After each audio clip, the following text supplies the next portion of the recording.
Ang bigat ng papel sa kanyang mga kamay ay hindi pangkaraniwan. Makapal, mabango, may kakaibang kinis na nagsasabing ito ay para sa mga taong hindi namomroblema sa pera. Pero hindi ang papel ang nagpatigil sa kanyang mundo. Ito ay ang pangalang nakasulat sa paraang tila ginto ang ginamit na tinta. Isang pangalan na matagal na niyang ibinaon sa pinakamalalim na bahagi ng kanyang alaala. Tinabunan ng 8 taon ng pagod, pighati at determinasyon, Adrian Del Franco. Huminto ang paghinga ni Luz Viminda. Nanlamig ang kanyang dugo at ang imbitasyon, ang napakagandang imbitasyon na sana'y simbolo ng kanyang pag-asa, ay dahan-dahang nahulog mula sa nanginginig niyang mga kamay. Isang pangalan lang, pero sapat na yon para gumuho ang pader na itinayo niya sa paligid ng kanyang puso. At sa gitna ng biglaang katahimikan ng kanyang maliit na tahanan, isang imahe lang ang pumasok sa kanyang isip.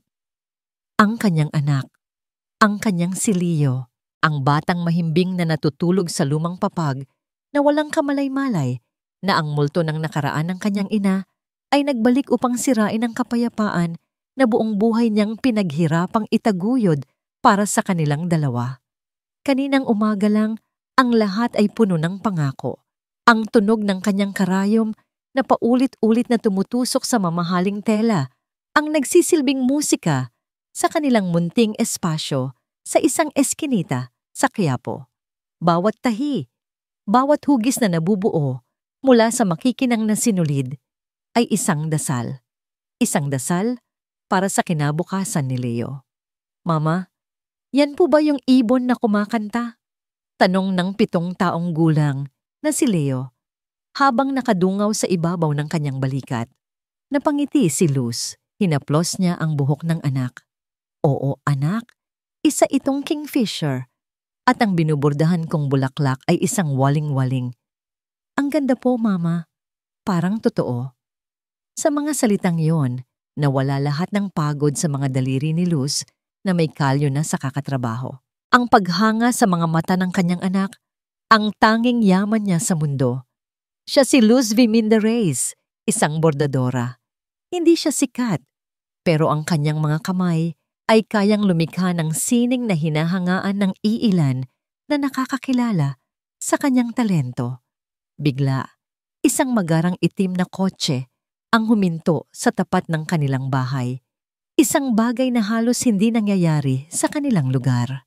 Bumaba mula rito ang isang babaeng naka-blazer na tila nag-aalangan na tumapak sa hindi sementadong daan. May hawak itong cellphone at tinitingnan ang maliit na tarpaulin ni Luz na may nakasulat na Luz Viminda's Embroidery for Inquiries. Please kak. Ma'am Luz Viminda Reyes? Tanong ng babae. Pilit nang ngumingiti habang pinapaypayan ang sarili. Ako nga po. Sagot ni Luz. Pinunasan ang kamay sa kanyang duster bago lumabas.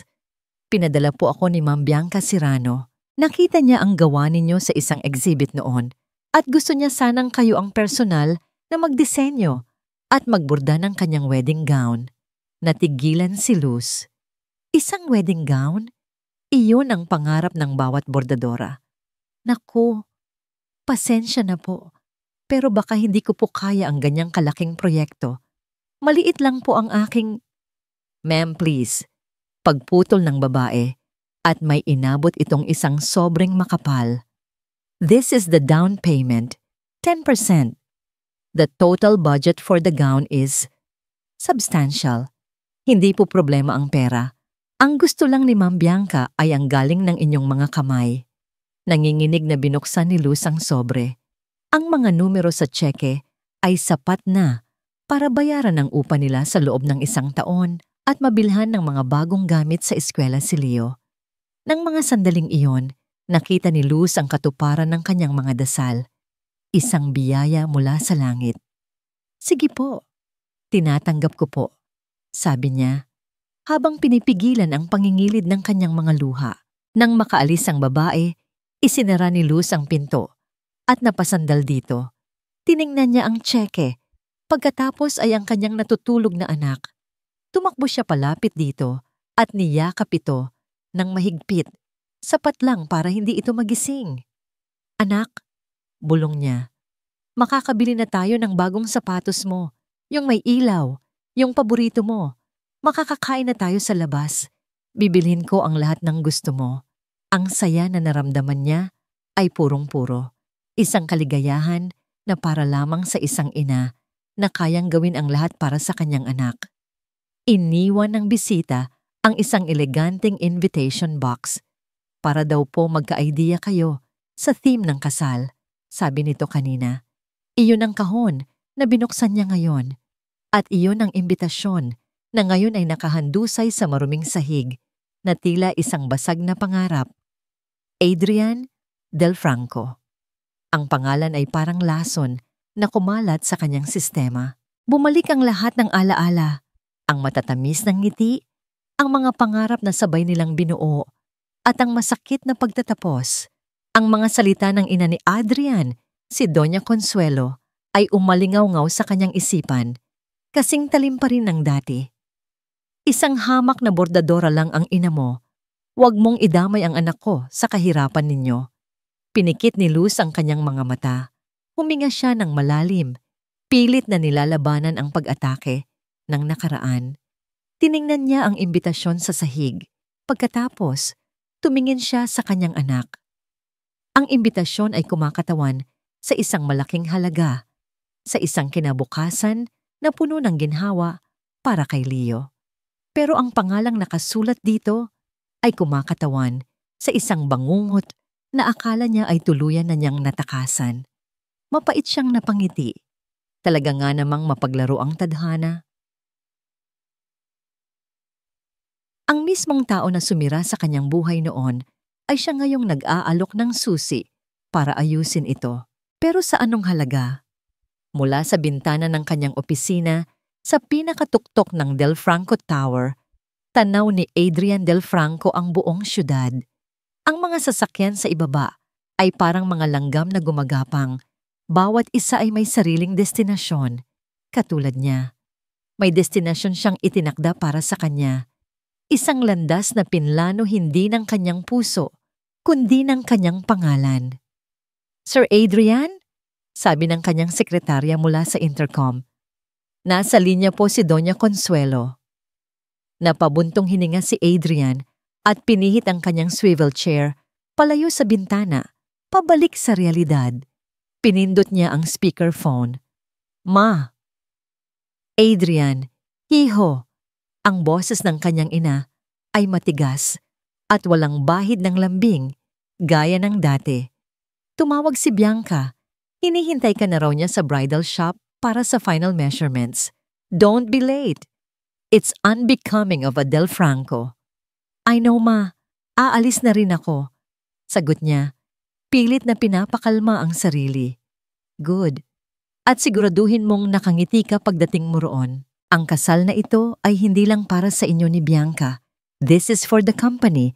The merger with the Serrano Group depends on this union. Do not mess this up. I won't, ma.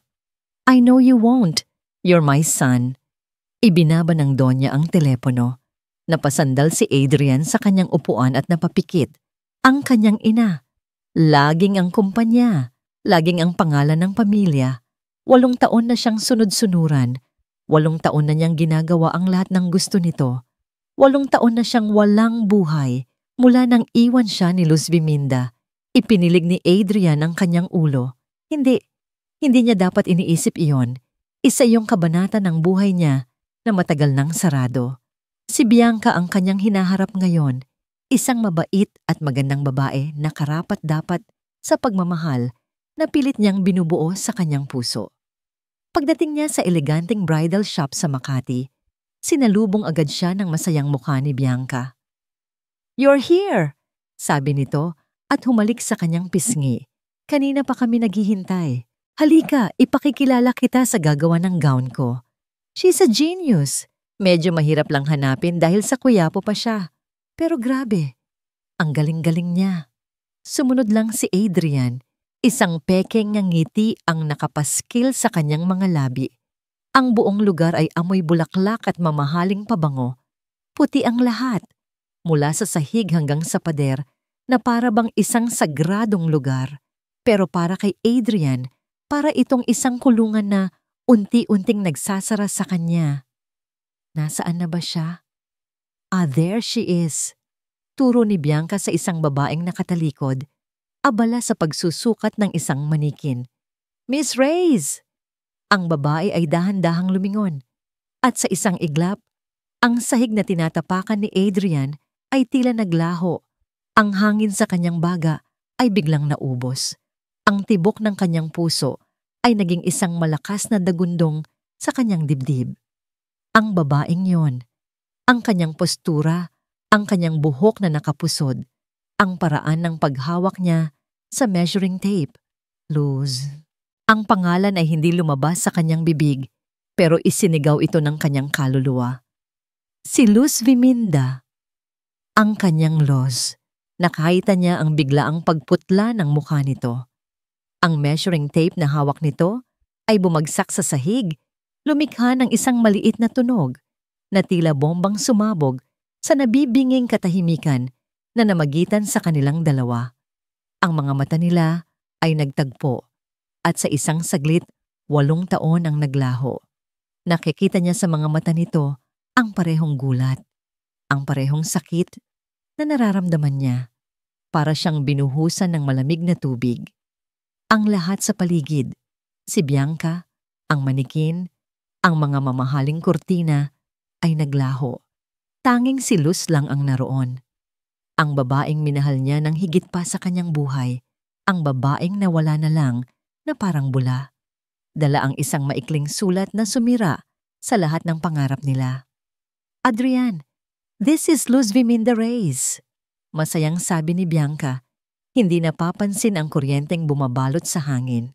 Miss Reyes, my fiancé, Adrian Del Franco. Ang pagbanggit ni Bianca sa salitang fiancé ay parang sampal na gumising sa kanilang dalawa. Unang nakabawi si Luz. Mabilis niyang pinulot ang measuring tape at nang tumayo siyang muli, isang malamig na pader na ang nakaharang sa kanyang mukha. Wala na ang gulat, wala na ang sakit. Tanging isang professional na ngiti na hindi umabot sa kanyang mga mata. Mr. Del Franco, bati niya, ang boses ay kalmado at formal. Isang simpleng tango ang ibinigay niya na para bang sila ay dalawang estranghero. Parang sinaksak si Adrian sa puso. Mr. Del Franco, ganoon na lang ba yon? Pagkatapos ng lahat? Adrian, honey. Untag ni Bianca, marahang tinapik ang kanyang braso. Say hi. Doon lang napilitang kumilos si Adrian. Inilahad niya ang kanyang kamay, isang kilos na automatiko at walang buhay. Nice to meet you, Miss Reyes. Nag-atubili si Luz bago tinanggap ang kanyang kamay. Ang pagdampi ng kanilang mga balat ay nagpadala ng pamilyar na kislap sa buong katawan ni Adrian. Ang kanyang balat, kasing lambot pa rin ng dati. Ngunit ang pagkakahawak niya ay mabilis at malamig. Agad niya itong binawi na parabang napaso. So ano sa tingin mo, honey? Tanong ni Bianca. Ipinulupot ang braso sa baywang ni Adrian. Isn't she perfect for the job? I want a very intricate design. Parang diwata. At tanging mga kamay lang niya ang makakagawa niyon. Hindi maalis ni Adrian ang tingin kay Luz na ngayon ay pilit na itinuon ang atensyon kay Bianca. Sinusubukan niyang maghanap ng sagot. Bakit? Bakit siya umalis? Bakit ngayon pa siya nagbalik? At bakit sa ganitong paraan? Oo naman. Pautal niyang sagot. Hindi man lang naintindihan ang tanong ni Bianca. She's perfect. Ang mga salitang iyon ay may dalang ibang kahulugan para sa kanya.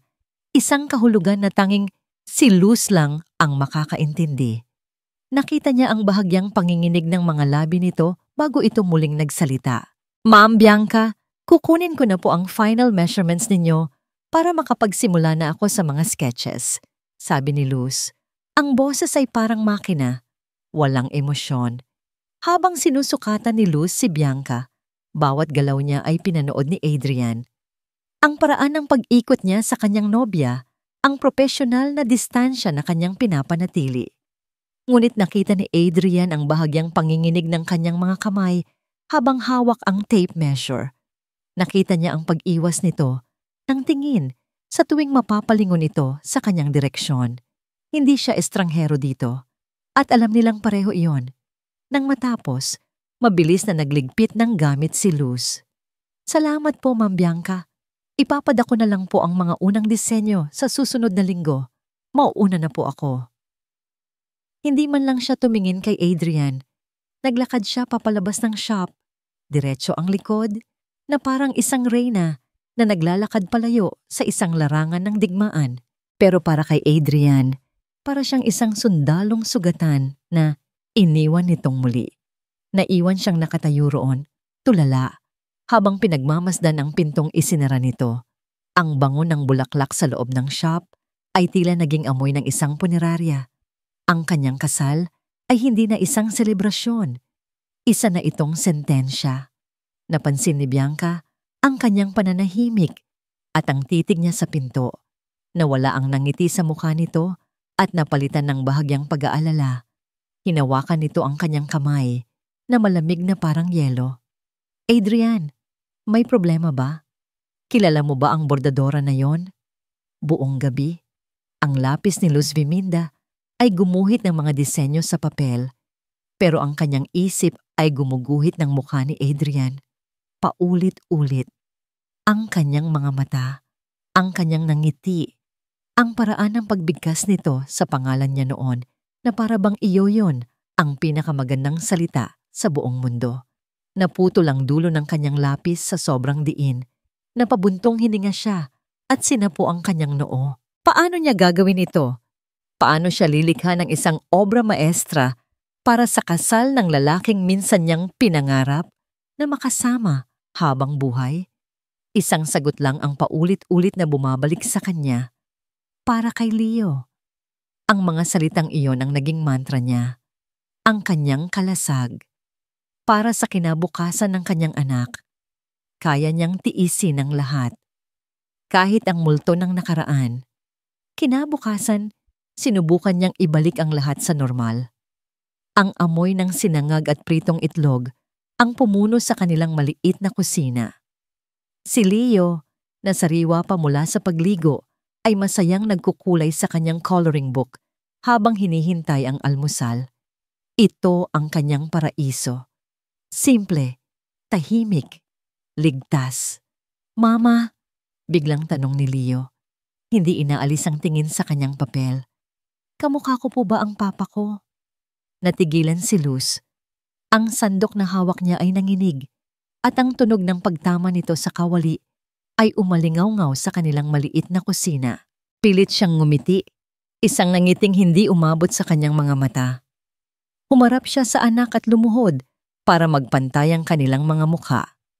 Ang kamukha mo ay ikaw, anak, mahinahon niyang sabi habang inaayos ang buhok ni Leo. At ikaw ang pinakapoging bata sa buong mundo para kay mama. Nasiyahan naman si Leo sa sagot at bumalik sa kanyang pagguhit. Pero si Luz ay naiwang nakaluhod, ang puso ay tila pinipiga.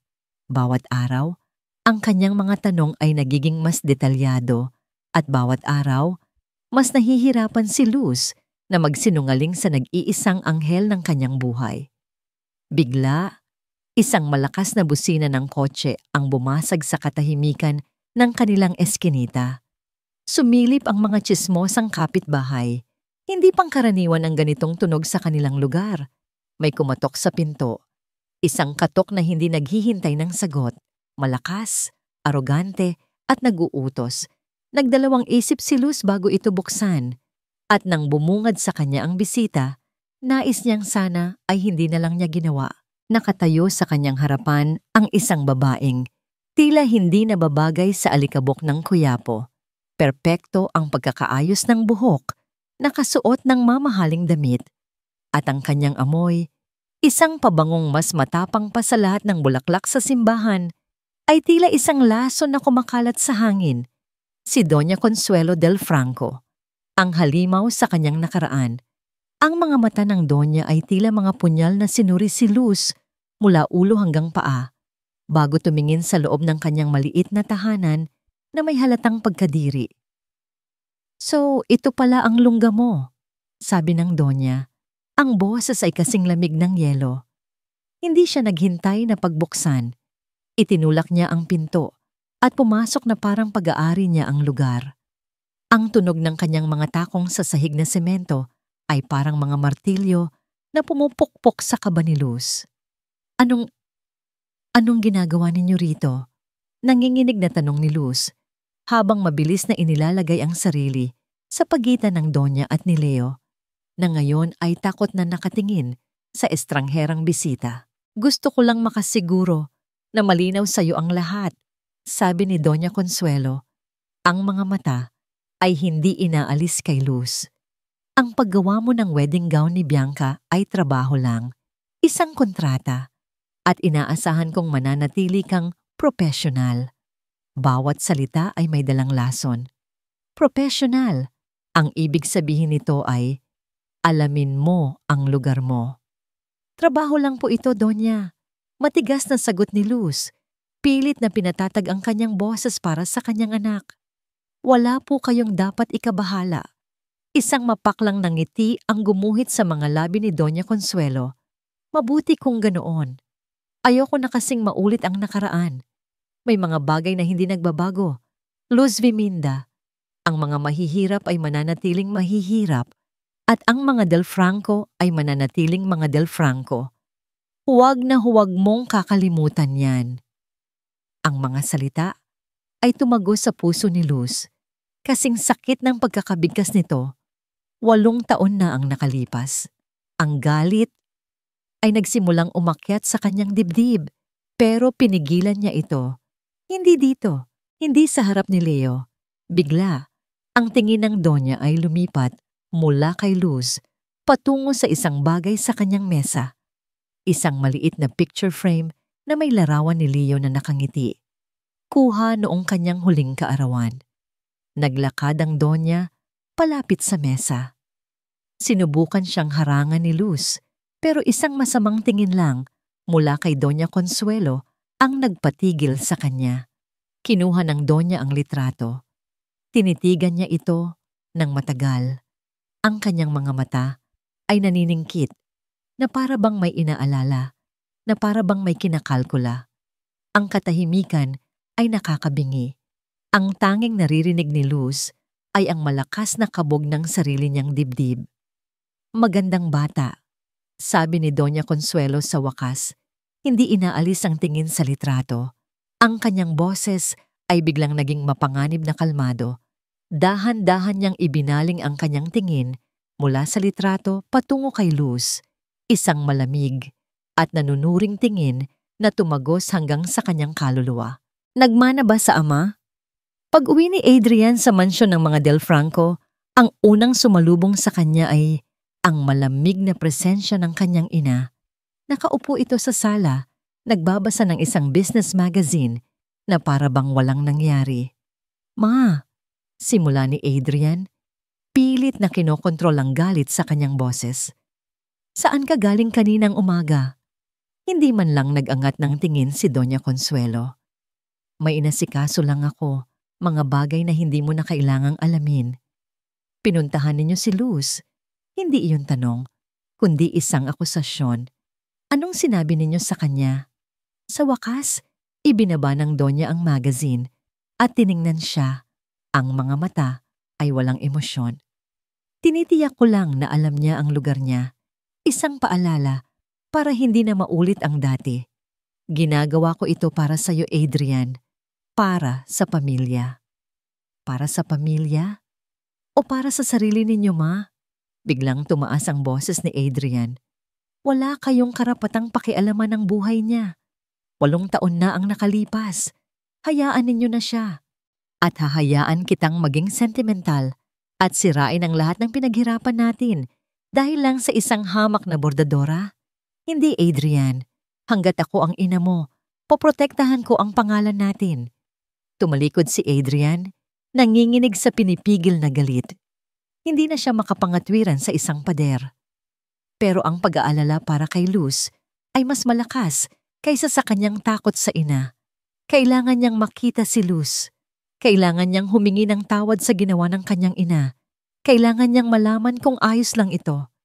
Walang paalam. Kinuha niya ang susi ng kanyang kotse at umalis. Nagmaneho siya, hindi papunta sa opisina o sa kondo ni Bianca, kundi sa isang lugar na matagal na niyang hindi pinupuntahan. Quiapo. Ang ingay, ang dami ng tao, ang magulong kalsada, lahat ay kabaligtaran ng kanyang mundo. Pero hindi siya natinag.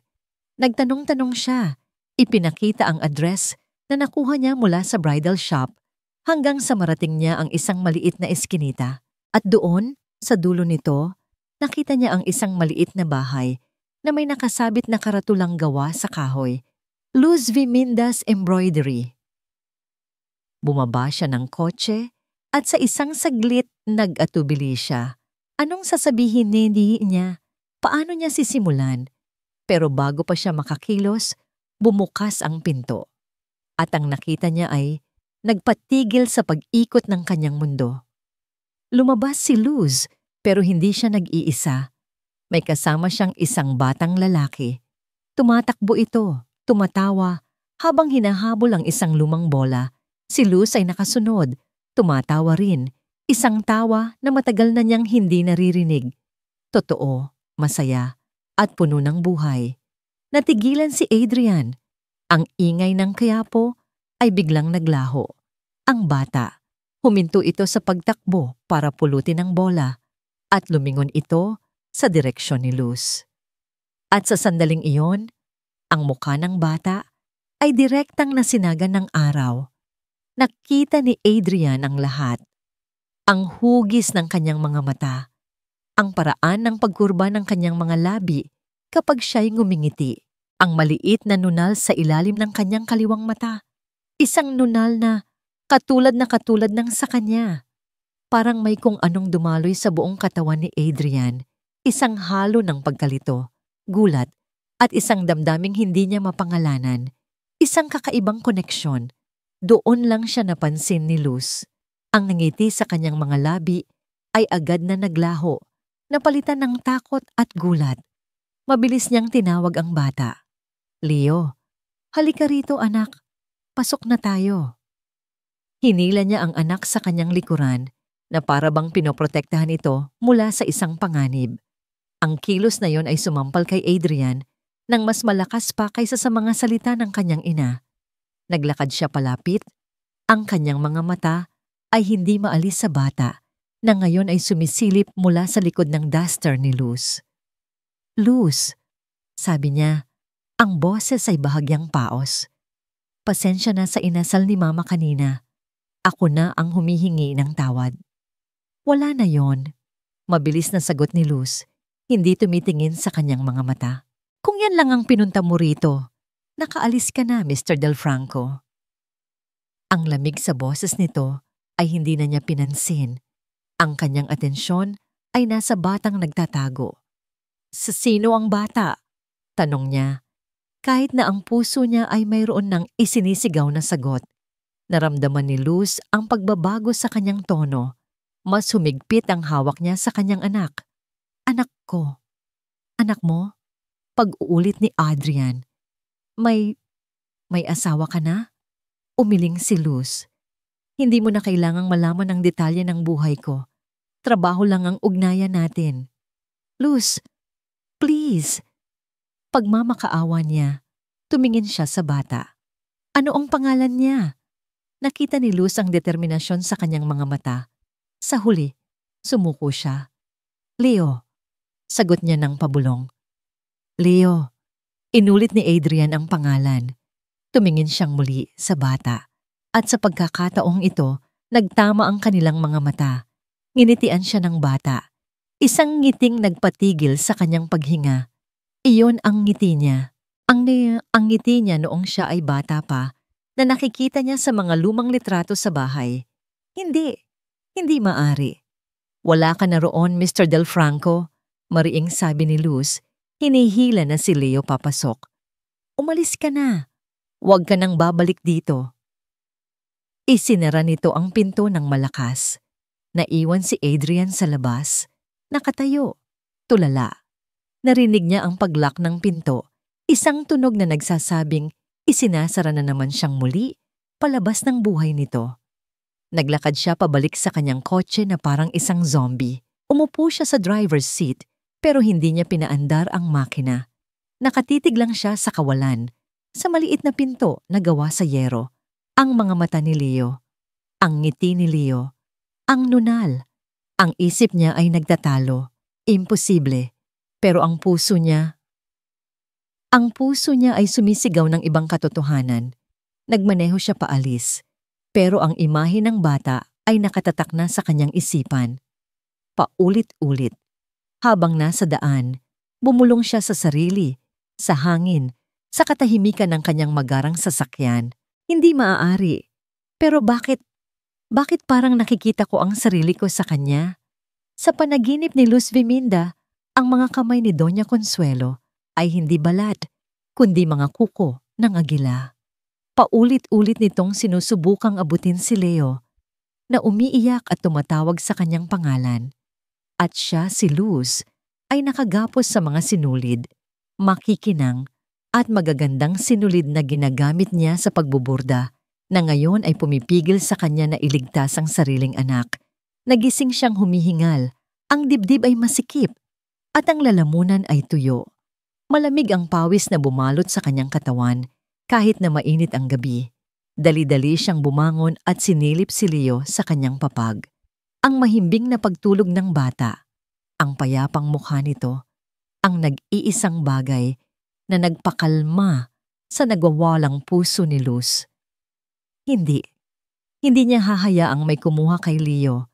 Hindi niya hahayaang sirain ng mga Del Franco ang paraisong binuo niya para sa kanilang dalawa. Mula ng araw na yon, ang kanyang maliit na paggawaan ay naging kanyang kulungan at kanlungan. Nagtatrabaho siya na parang walang bukas. Mula sa pagsikat ng araw hanggang sa hating gabi, ang tanging maririnig ay ang tunog ng kanyang karayom.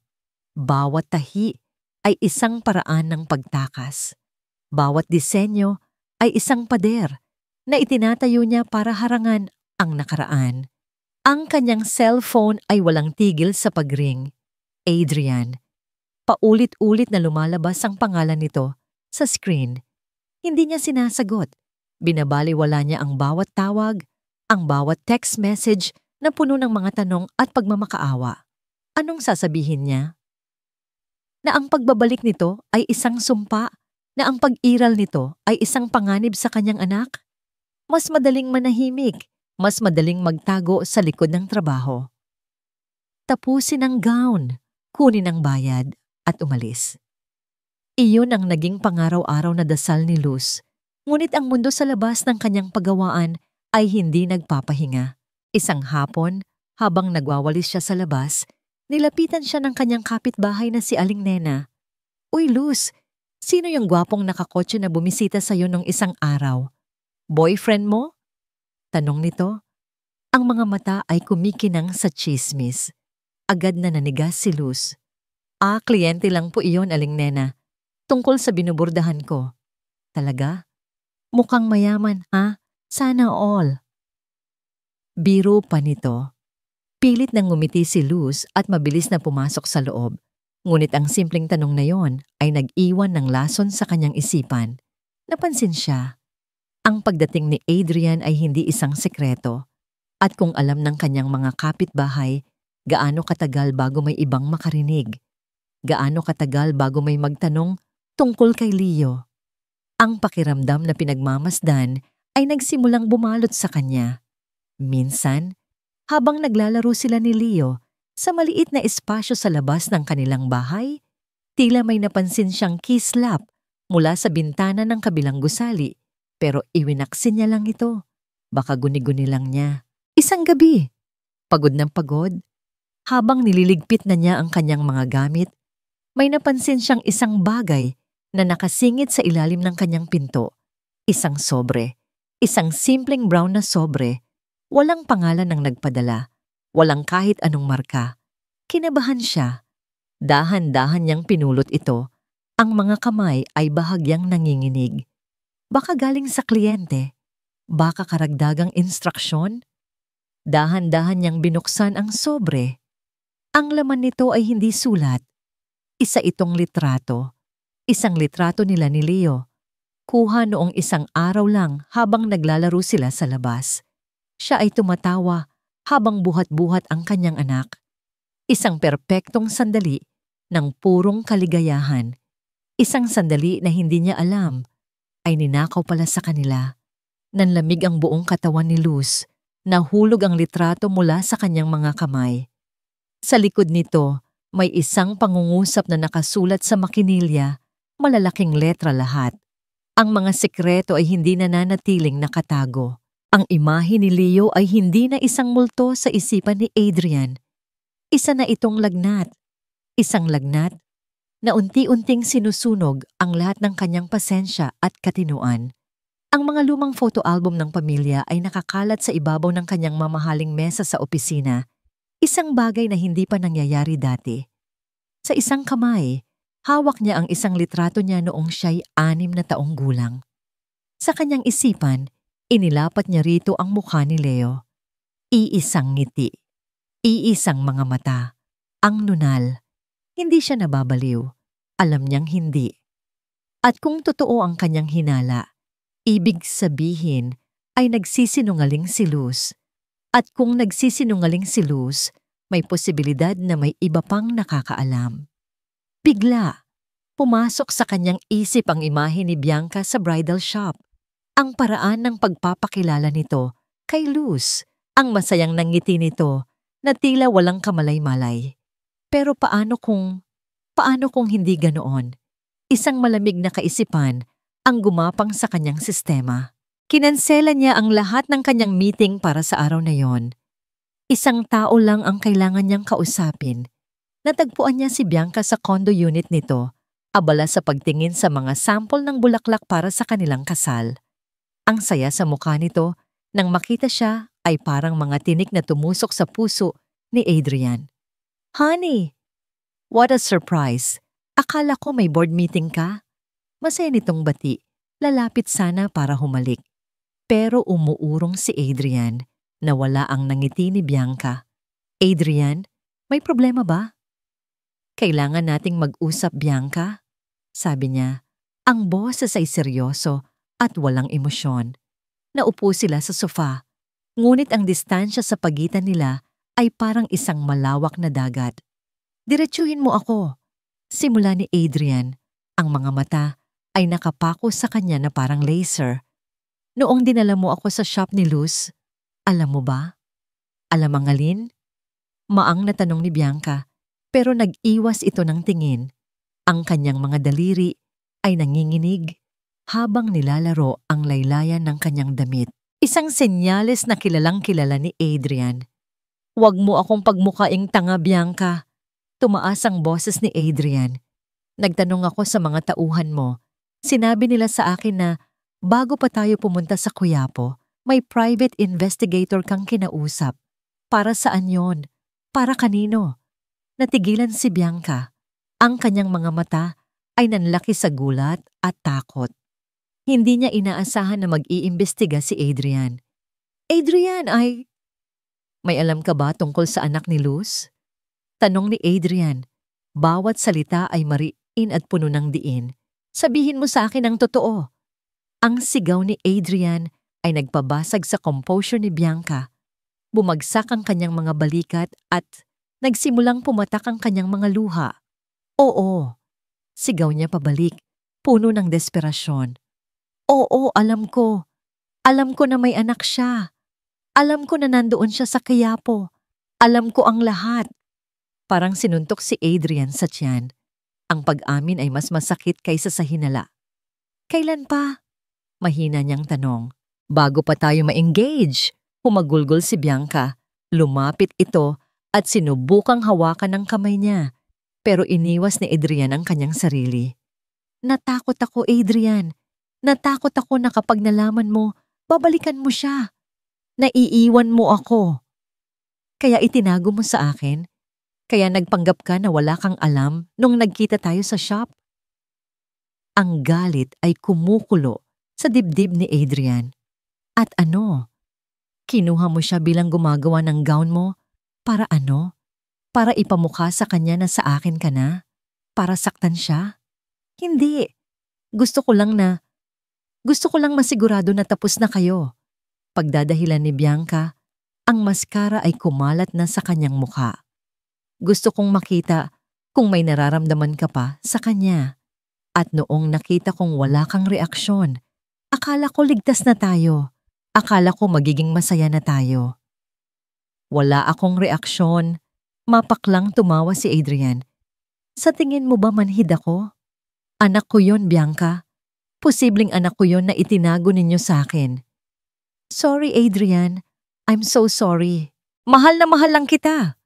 Lumuhod si Bianca sa harap niya. Niyakap ang kanyang mga tuhod.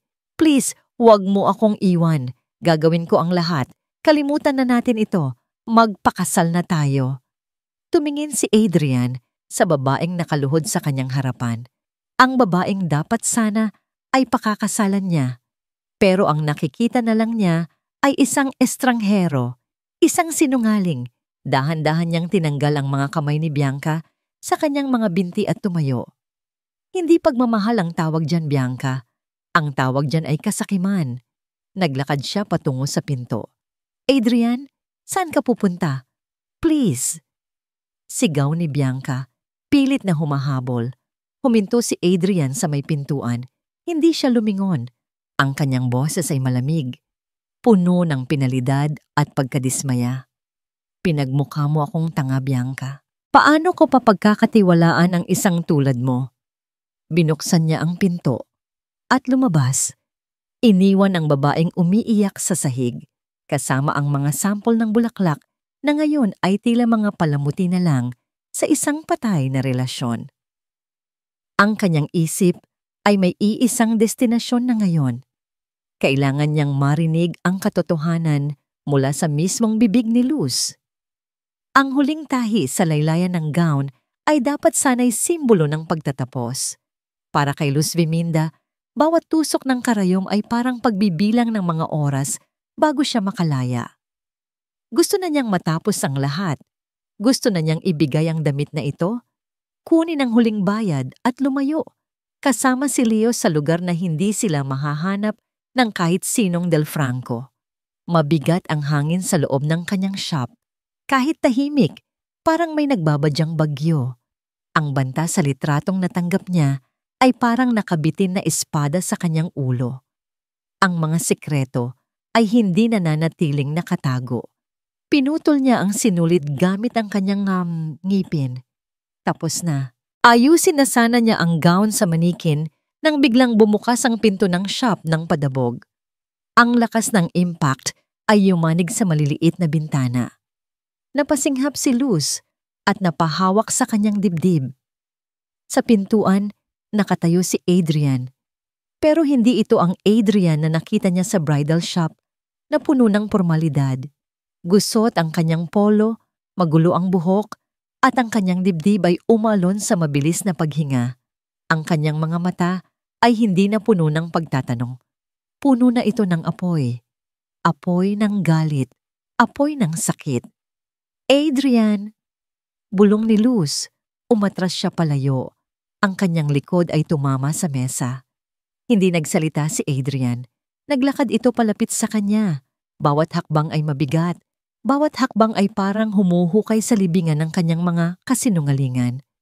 Umalis ka rito. Pilit na utos ni Luz. Kahit nanginginig ang kanyang boses. Wala kang karapatang pumasok dito ng ganyan. Wala akong karapatan. Ang tawa ni Adrian ay mapakla. Isang tunog na parang nababasag na salamin. Pagkatapos ng lahat ng nalaman ko, sa tingin mo wala pa rin akong karapatan.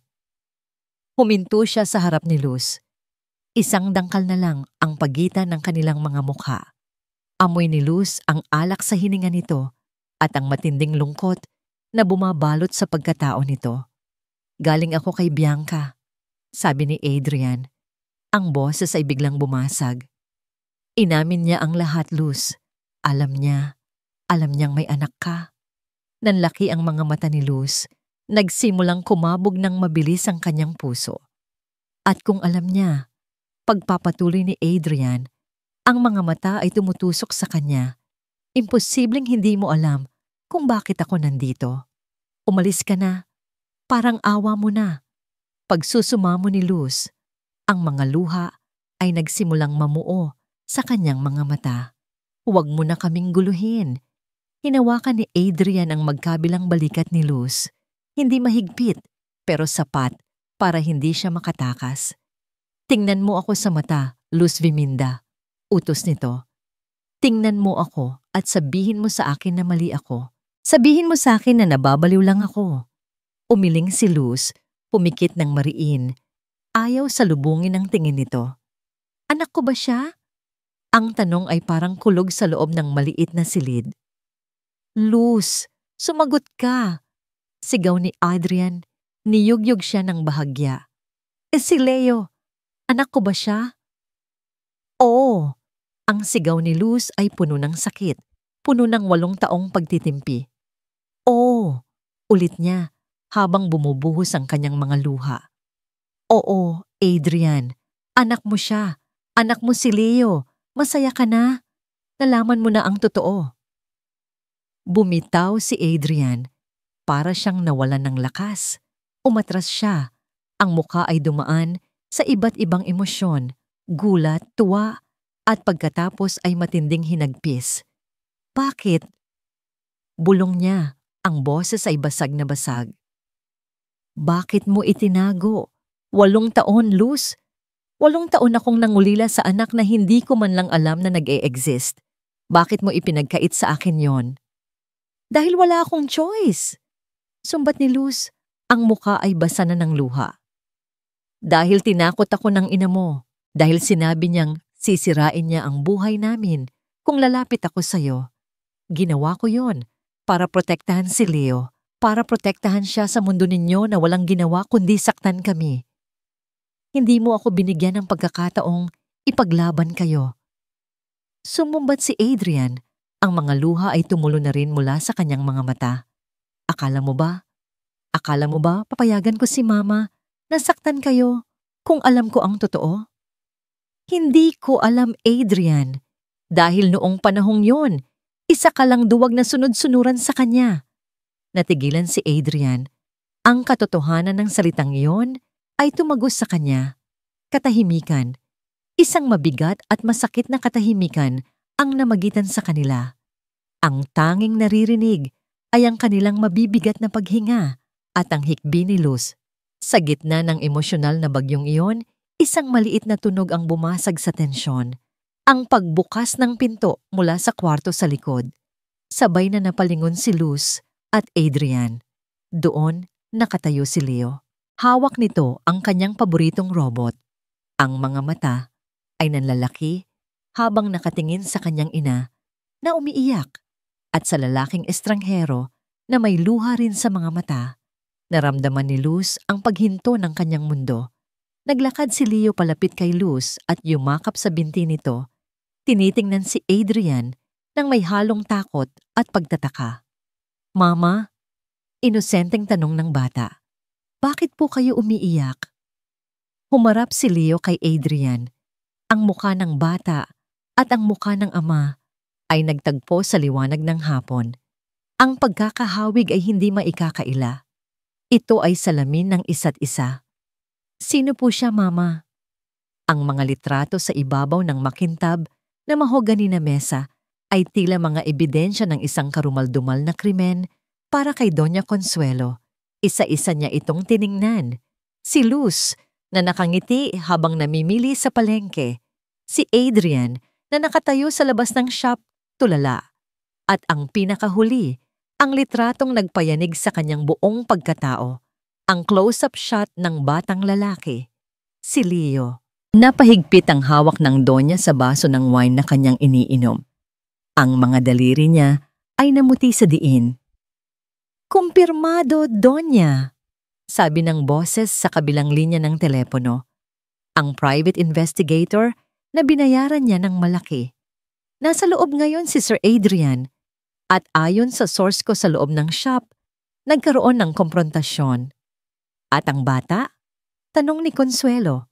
Ang boses ay halos pabulong pero nanginginig sa galit. Anak ba talaga niya? Walang duda, ma'am. Ang hitsura, ang edad. Nagtutugma ang lahat sa panahon na naghiwalay sila. Ibinagsak ni Doña Consuelo ang telepono. Ang tunog ng pagkabasag ng screen nito ay walang binatbat sa pagkabasag ng kanyang pasensya. Walang hiya. Bulong niya sa sarili. Walang hiyang babae. Sa loob ng 8 taon, akala niya ay nanalo na siya. Binayaran niya si Luz. Tinakot niya ito. Sinigurado niyang lalayo ito para hindi madungisan ang pangalan ng mga Del Franco. Pero niloko siya nito. Tinanggap ni Luz ang pera, pero itinago ang pinakamalaking banta sa lahat. Isang anak. Isang bastardo na magiging mantsa sa kanilang malinis na reputasyon. Isang batang magiging dahilan para masira ang kasal kay Bianca at ang pagsasanib ng 2 kumpanya. Naramdaman ni Consuelo ang pag-akyat ng dugo sa kanyang ulo. Tumayo siya at hinagis ang baso ng wine sa pader. Ang pulang likido ay tumalsik sa mamahaling painting, parang dugo na dumanak. Hindi ako papayag, sigaw niya sa walang tao na kwarto. Hindi ako papayag na sirain ng isang basurera ang kinabukasan ng anak ko. Pumasok ang kanyang mayordoma. Takot na takot. Donya, ano pong nangyari? May kailangan po ba kayo? Umalis ka sa harapan ko. Bulyaw ni Consuelo. Labas! Dali-daling tumakbo palabas ang katulong. Humingal si Consuelo. Ang kanyang dibdib ay sumisikip sa sobrang puot. Ang iniisip lang niya ay ang mukha ni Luz. Ang maamong mukha na nagtatago ng isang ahas. At ang mukha ng bata. Ang batang kamukhang kamukha ni Adrian. Ang batang yun ay hindi isang apo para sa kanya. Isa itong pagkakamali. Isang problema na kailangang solusyonan. At kung hindi kayang solusyonan ni Adrian ang sarili niyang kalat, siya ang gagawa. Kinuha niya ang susi ng kanyang sasakyan mula sa mesa. Hindi siya tatawag ng driver. Masyadong personal ito. Masyadong marumi. Siya mismo ang tatapos nito. Paglabas niya ng mansyon, ang gabi ay madilim at nagbabadya ang ulan. Sumakay siya sa kanyang malaking SUV. Ang makina ay umungol na parang isang halimaw na nagising. Habang nagmamaneho siya palabas ng gate, ang kanyang isip ay wala sa kalsada. Nasa Quiapo. Nasa maliit at masikip na eskinita kung saan naroon ang ugat ng lahat ng kanyang problema. Pinaharurot niya ang sasakyan. Wala siyang pakialam sa mga traffic light. Wala siyang pakialam sa ibang sasakyan. Ang galit ay bumubulag sa kanya. Ang takot na mawala ang lahat ng pinaghirapan niya. Ang yaman, ang kapangyarihan, ang imahe ng perpektong pamilya ay nagtutulak sa kanya sa bingit ng kabaliwan. Kailangang mawala ang batang yan. Bulong niya sa sarili habang mahigpit na nakahawak sa manibela. Kung mawawala siya, babalik sa ayos ang lahat. Babalik sa akin si Adrian. Ang mga ilaw ng syudad ay nagmistulang mga guhit na lamang sa kanyang paningin dahil sa bilis ng kanyang takbo. Malapit na siya. Nakikita na niya ang pamilyar na arko ng Quiapo. Ang kanyang puso ay tumitibok ng mabilis. Hindi dahil sa kaba, kundi dahil sa adrenaline ng isang desisyong hindi na mababawi. Sa isip niya, isa lang ang malinaw. Wawasakin niya ang anumang hahadlang sa mga Del Franco, kahit pa ang hahadlang na yon ay sarili niyang dugo at laman. Hindi nasagot ang tanong ni Leo. Sa halip na sumagot, mabilis na binuhat ni Luz ang kanyang anak. Ang kanyang puso ay tumitibok ng mabilis. Hindi dahil sa pagod, kundi dahil sa isang kakaibang kutob na bumabalot sa kanya. Isang pahiwatig ng panganib na gumagapang sa kanyang batok. Umalis ka na, Adrian. Madiin niyang utos habang hinihila ang anak palabas ng shop. Parang awa mo na. Huwag mo kaming idamay sa gulo ng pamilya mo. Sumunod si Adrian sa kanila sa labas, sa madilim na kalsada ng Quiapo na naiilawan lamang ng iilang poste. Luz, hindi ako aalis hanggat hindi tayo nagkakaliwanagan. Pagpupumilit ni Adrian, hinawakan siya sa braso. Anak ko siya. May karapatan ako. Wala kang karapatan! Sigaw ni Luz, pumipiglas. Ang takot ay naging galit. Nasaan ang karapatan mo nung naghihirap ako? Nasaan ka nung ipinagbubuntis ko siya at walang makain? Wala, Adrian! Wala! Natahimik si Adrian. Ang sakit sa mga mata nito ay totoo, pero wala nang pakialam si Luz. Ang gusto lang niya ay ilayo si Leo sa kanya. Sa kanila. Mama, natatakot po ako. Bulong ni Leo. Yumakap ng mahigpit sa leeg ni Luz. Shh! Tahana, anak. Aalis na tayo. Uuwi na tayo sa probinsya. Bulong ni Luz, kahit wala pa siyang planong malinaw. Bigla, isang malakas na ugong ng makina ang bumasag sa kanilang pagtatalo. Isang nakakasilaw na liwanag ang humawi sa dilim ng gabi. Mabilis. Papalapit. Napatingin si Luz sa pinanggalingan ng liwanag. Isang malaking itim na SUV. Kilala niya ang sasakyang yon. Nakita niya ito noong pumunta ang Donya sa kanyang shop. Pero hindi ito humihinto. Bumibilis ito. Ang tunog ng makina ay parang isang hayop na nagwawala. At ang direksyon nito ay diretso sa kanila. Sa isang saglit, tila huminto ang oras. Nakita ni Luz ang mukha ni Doña Consuelo sa likod ng windshield. Mga matang nanlilisik, puno ng puot. Mga kamay na mahigpit na nakakuyom sa manibela. Wala itong balak na tumapak sa preno. Luz! Leo! Sigaw ni Adrian. Ang sumunod na nangyari ay malabo at mabilis. Naramdaman ni Luz ang malakas na pagtulak ni Adrian sa kanya. Tumalsik siya sa gilid ng kalsada. Ang kanyang katawan ay sumalpok sa matigas na semento. Ang sakit ay agad na gumuhit sa kanyang balikat, pero nawala ang sakit nang mapagtanto niyang wala na sa kanyang mga bisig si Leo. Leo! Ang tunog ng gulong na kumayod sa aspalto ay nakabibingi. Ang tunog ng bakal na tumama sa laman ay dumurog sa puso ni Luz at pagkatapos, katahimikan. Isang nakapangingilabot na katahimikan. Dahan-dahang bumangon si Luz, ang kanyang paningin ay umiikot. Ang usok mula sa gulong ng sasakyan ay unti-unting nahahawi. Ang SUV ay nakahinto ilang metro ang layo, nakabangga sa isang poste ng ilaw. At sa gitna ng kalsada, sa ilalim ng malamlam na ilaw ng poste, may isang maliit na katawan na nakahandusay. Ang paboritong robot ni Leo ay basag na nasa gilid. Leo! Ang sigaw ni Luz ay galing sa kaibuturan ng kanyang kaluluwa. Isang sigaw ng isang inang nawasak. Tumakbo siya papunta sa anak. Nadapa, gumapang, hanggang sa marating niya ito. Dugo. Napakaraming dugo. Umaagos ito mula sa ulo ni Leo. Kinukulayan ng pula ang kanyang puting sando. Ang kanyang mga mata ay nakapikit. Ang kanyang dibdib ay halos hindi gumagalaw. Anak? Leo, gumising ka please. Huwag mo iwan si Mama. Hagulgol ni Luz.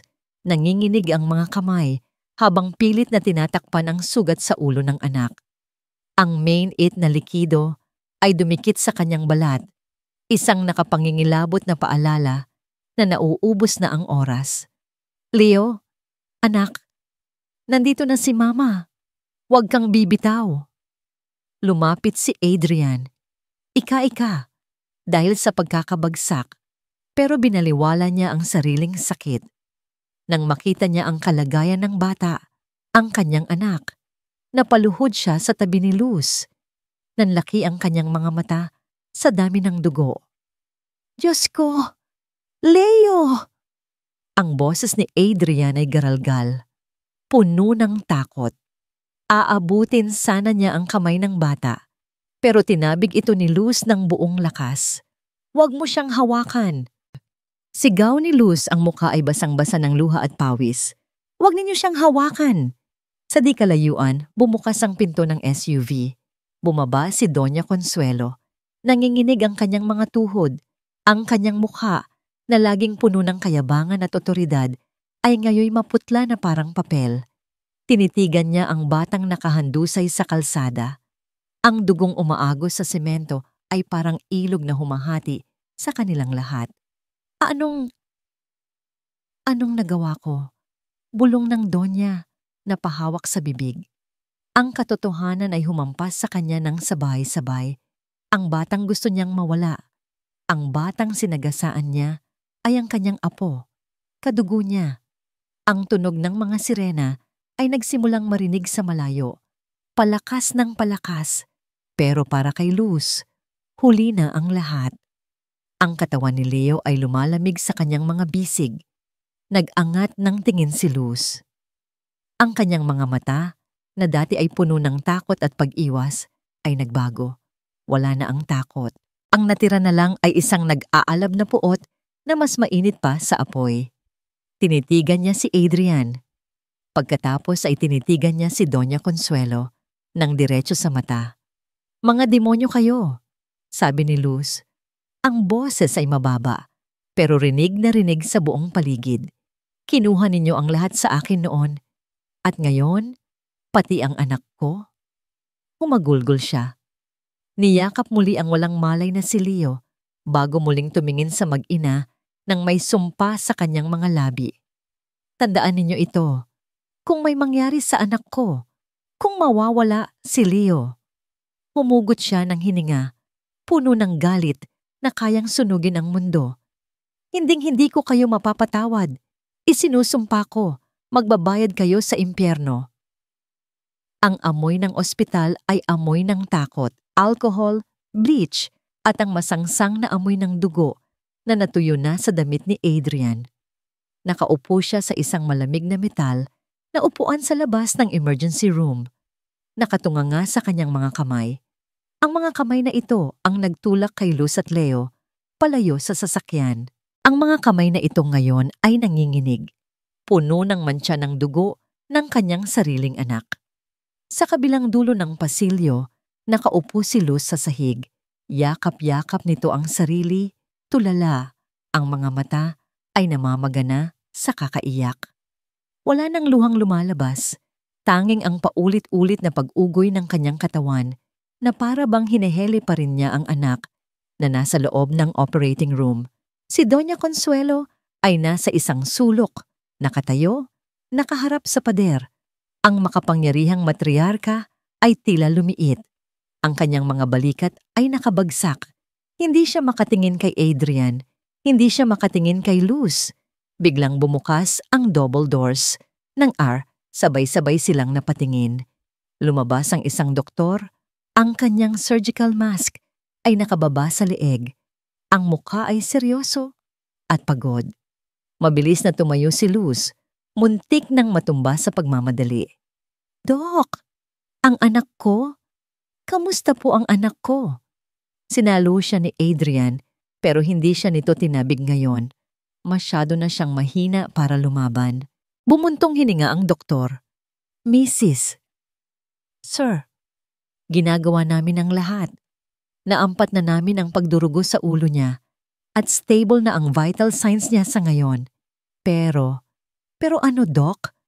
Tanong ni Adrian. Ang puso ay kumakabog sa kanyang lalamunan. Nawalan siya ng masyadong maraming dugo. Paliwanag ng doktor. Kailangan niya ng blood transfusion. Agad-agad. Kung hindi na niya itinuloy. Alam na nila ang kasunod. "Eddie, salinan ninyo!" Sigaw ni Doña Consuelo. Lumapit na rin. "Bumili kayo. Magkano ba? Babayaran ko kahit magkano. Ilipad ninyo lahat ng dugo na kailangan niya." Umiling ang doktor. Bakas ang awa at frustrasyon sa mukha. "Hindi po ito nabibili sa pera, ma'am. Ang problema po ay ang blood type ng bata." "Anong problema?" Tanong ni Luz. Ang boses ay basag. "Rachnol," sabi ng doktor. Nanigas si Adrian. Parang huminto ang pag-ikot ng mundo sa paligid niya. Ang salitang yon, narinig na niya iyon dati. Bata pa lang siya. Paulit-ulit na iyong ipinapaliwanag sa kanya ng mga doktor. Rachnol phenotype. Pagpapatuloy ng doktor. Ang tinatawag nilang golden blood. Napakabihira nito. Wala pang 50 ang meron nito sa buong mundo. Wala kaming stock sa blood bank. Wala sa Red Cross. Nagtawag na kami sa ibang ospital pero napaupo si Luz sa sahig na walan ng pag-asa. Diyos ko, ibig sabihin, mamamatay ang anak ko dahil walang dugo? Ang iyak ni Luz ay pumuno sa tahimik na pasilyo. Isang iyak ng purong desperasyon. Tumingin ang doktor kay Doña Consuelo at Adrian. Kailangan nating mahanap ang biological parents. Kung namanan niya ito, malaki ang tsansa na isa sa mga magulang ang mayroon nito. Dahan-dahang lumingon si Doña Consuelo kay Adrian. Ang mukha ng Doña ay puno ng pagkabigla at pagkatanto. Alam niya ang medical history ng kanyang anak. Ito na. Ito ang huling ebidensya. Ang ebidensyang hindi kayang pekein ng kahit anong dokumento o manipulasyon. Ang dugo na nananalaytay sa ugat ni Leo ay ginto. At iisang minahan lang ang pinanggalingan nito. Huminga ng malalim si Adrian. Sa sandaling iyon, nawala ang takot. Nawala ang pagdududa. Nawala ang Adrian na sunod-sunuran sa kanyang ina. Nawala ang Adrian na natatakot sa sasabihin ng mundo. Ang natira na lang ay isang ama. Naglakad siya papunta sa doktor. Bawat hakbang ay mabigat, puno ng desisyon. "Doc," tawag niya. Tumingin sa kanya ang doktor. "Sir?" Itinaas ni Adrian ang kanyang manggas. Ipinakita ang kanyang braso na handang-handa. "Ako," matatag niyang sabi. Tumingin siya kay Luz, na nakatingala sa kanya. At pagkatapos ay kay Doña Consuelo na nakatakip ang bibig. "I have Rh null blood type. Ako ang donor na hinahanap ninyo." Nanlaki ang mata ng doktor. "Sigurado po kayo?" Tumingin si Adrian ng diretso sa mata ni Luz. Sa unang pagkakataon sa loob ng 8 taon, wala nang itinatago. Wala nang pader. "Kunin ninyo ang lahat ng kailangan niya." Sagot ni Adrian. Ang boses ay hindi na nanginginig. Lahat ng dugo na kailangan para mabuhay siya. Ako ang ama niya. Walang sinabi si Luz. Tumulo lang ang kanyang luha. Pero sa pagkakataong ito, may kasama na itong maliit na pag-asa. Tumalikod si Adrian at sumunod sa mga nurse papunta sa extraction room. Hindi siya lumingon sa kanyang ina. Sa gabing iyon, ang dugo na minsang naghiwalay sa kanila dahil sa pride at prehudisyo ay siya ring dugo na magdudugtong sa kanila muli para sa buhay ng isang inosenteng bata. Ang tunog ng heart monitor, ang tanging musika sa loob ng kwarto. Beep, beep, beep. Para kay Luz Biminda, ito ang pinakamagandang tunog sa buong mundo. Mas maganda pa sa anumang kanta, mas mahalaga pa sa anumang yaman. Ito ang tunog ng buhay ng kanyang anak. Nakaupo siya sa tabi ng kama ni Leo. Hawak ng mahigpit ang maliit at maputlang kamay nito. Ang ulo ng bata ay may benda at may nakakabit na IV fluid sa braso. Pero buhay siya, humihinga siya, at ang kulay rosas ay unti-unti nang bumabalik sa kanyang pisngi. Sa kabilang gilid ng kama, nakaupo si Adrian. Maputla siya. May bulak sa kanyang braso kung saan kinuha ang dugo. At halatang nanghihina pa siya. Pero hindi siya umalis. Kahit anong pilit ng mga nurse na magpahinga siya, nanatili siya roon, nakabantay, parang isang gwardiya na hinding-hindi na muling iiwan ang kanyang pwesto. Tiningnan ni Luz ang IV tube na nakakabit kay Leo. Ang pulang likido na dumadaloy dito, ang dugong galing kay Adrian, ay siya ngayong bumubuhay sa kanilang anak. Sa sandaling iyon, naramdaman ni Luz ang pagguho ng huling pader ng kanyang galit. Paano niya kamumuhian ang lalaking nagbigay ng sariling dugo at buhay para sa anak nila? "Salamat," bulong ni Luz. Basag ang boses, pero puno ng sinseridad. Nag-angat ng tingin si Adrian. Ang kanyang mga mata ay pagod, pero may ningning ng ginhawa. "Huwag kang magpasalamat, Luz. Kulang pa yan. Kulang pa ang dugo ko para bayaran ang lahat ng pagkukulang ko sa inyong dalawa. 8 taon, Luz. 8 taon na hinayaan ko kayong mag-isa.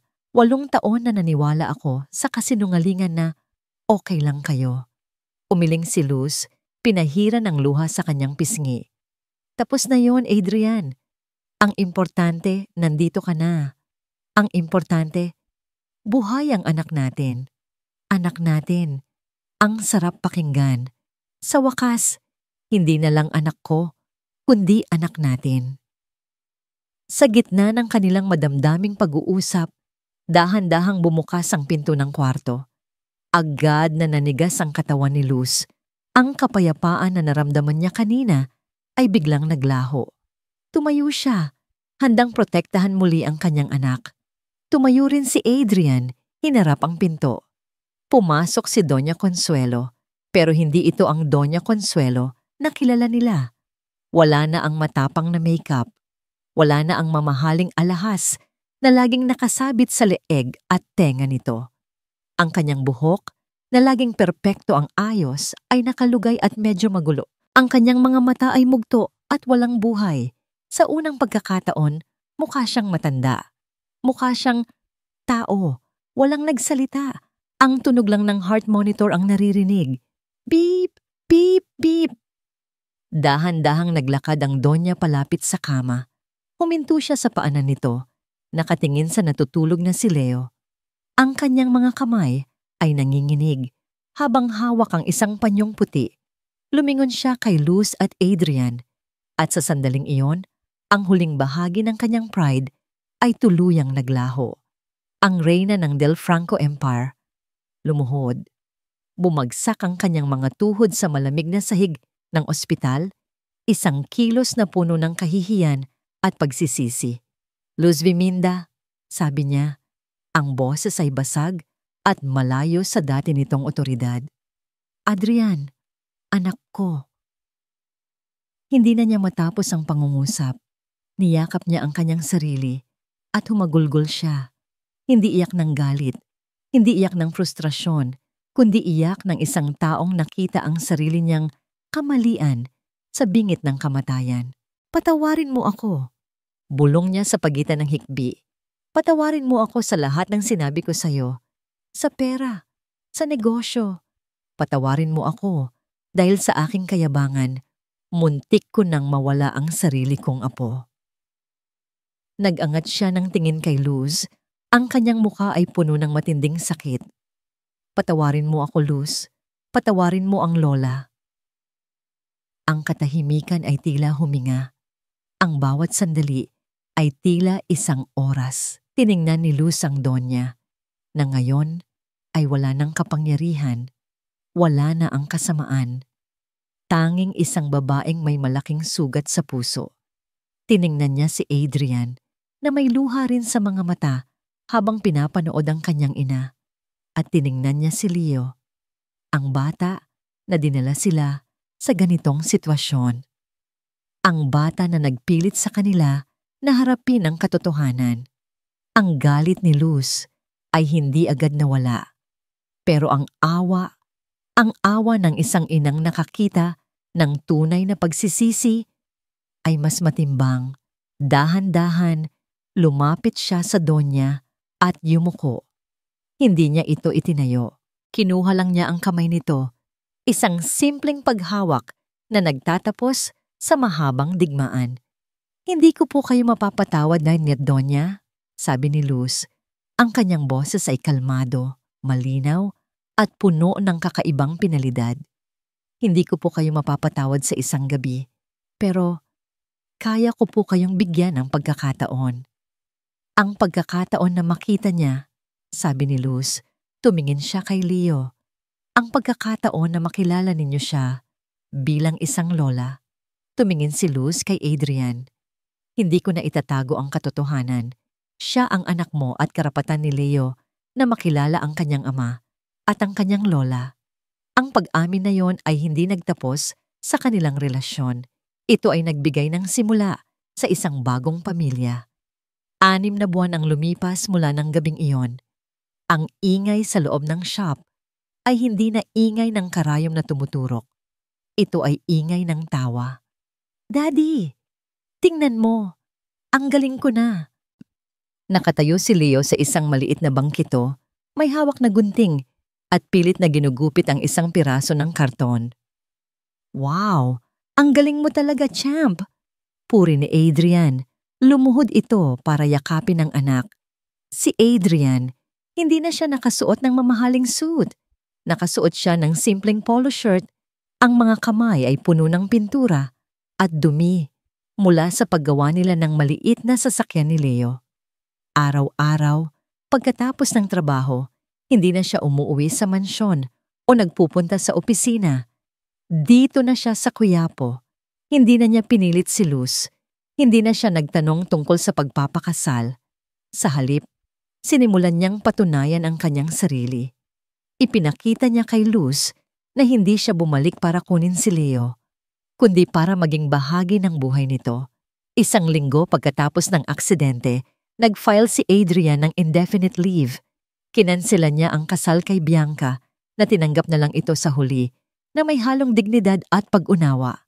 Hinarap niya ang board of directors at sa isang emosyonal na talumpati, inamin niya ang pagkakaroon niya ng anak at ang kanyang responsibilidad bilang isang ama. Para sa Doña Consuelo, ang kaligtasan ni Leo ang naging kanyang kaligtasan. Abala ang Doña sa pag-aayos ng mga sinulid ni Luz. Hindi na siya pumupunta na nakasuot ng mamahaling damit.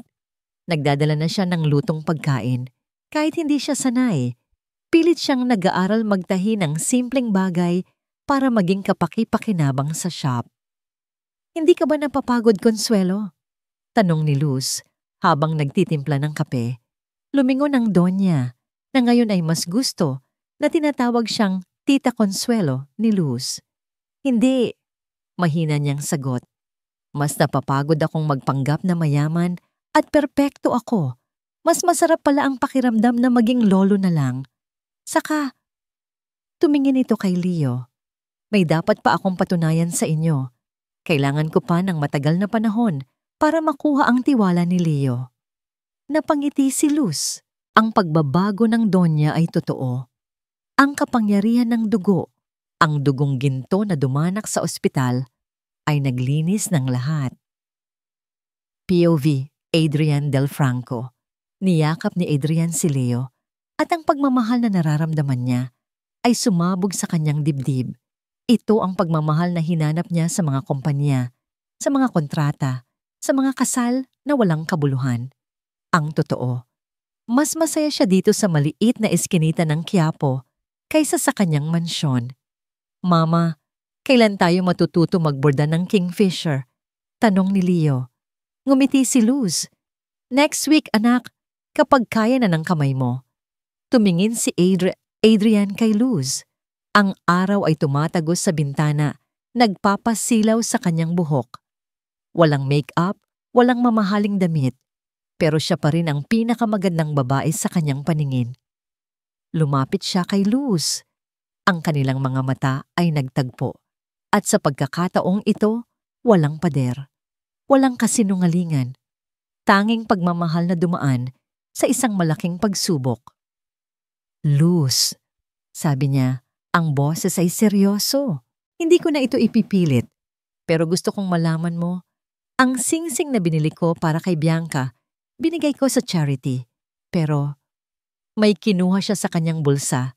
Hindi singsing, isang pares ng maliit, pinonghikaw na gawa sa ginto, na may disenyong waling-waling, ang paboritong bulaklak ni Luz.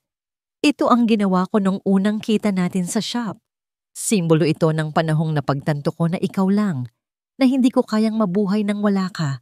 Hindi ako hihingi ng kasal ngayon, pero hihingi ako ng pagkakataon." Inabot niya kay Luz ang maliliit na hikaw. Ngumiti si Luz. Isang ngiti na puno ng pananampalataya. Isang nangiti na inaayos ang lahat ng sakit.